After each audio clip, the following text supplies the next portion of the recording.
I asked why my coworker wears makeup every day. I'm bald, started losing my hair at 21 and just shaved it all off instead of trying to hide it. My hair was super curly anyway, so styling around bald spots wasn't gonna work. In college, everyone said I had a good head shape and compared me to famous bald guys, so I was cool with it. But at 25, people started thinking I was 30 because of the bald look. So I started wearing hats everywhere. Work, gym, grocery store, literally anywhere except weddings and funerals. Built up a whole collection for different situations. With hats on, I've been mistaken for 22 before, which wasn't the goal, but whatever.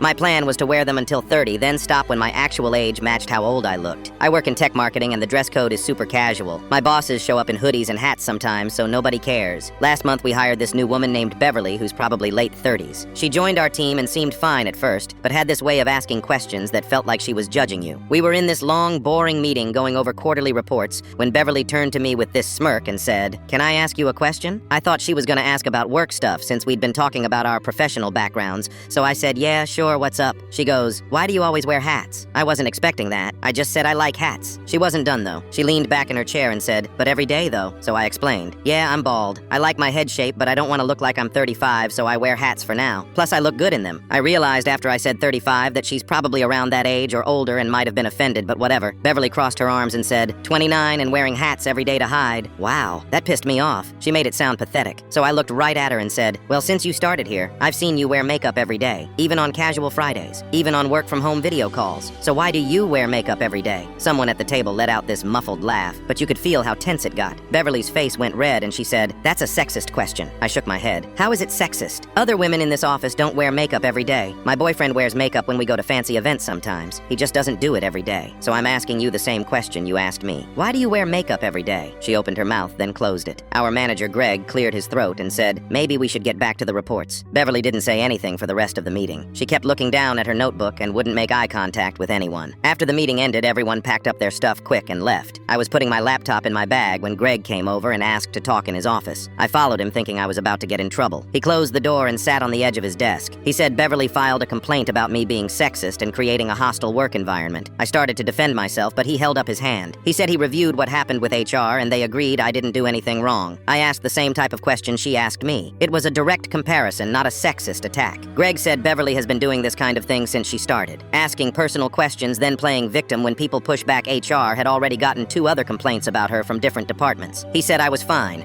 and to just avoid engaging with her going forward. The next day, Beverly came in without any makeup on. Not even foundation or mascara, just her bare face. She sat at her desk and didn't talk to anyone all morning. At lunch, she ate at her desk instead of the break room where everyone usually hangs out. By the end of the week, she'd worn makeup maybe once. She stopped asking people personal questions in meetings too. Just showed up, did her work, and left.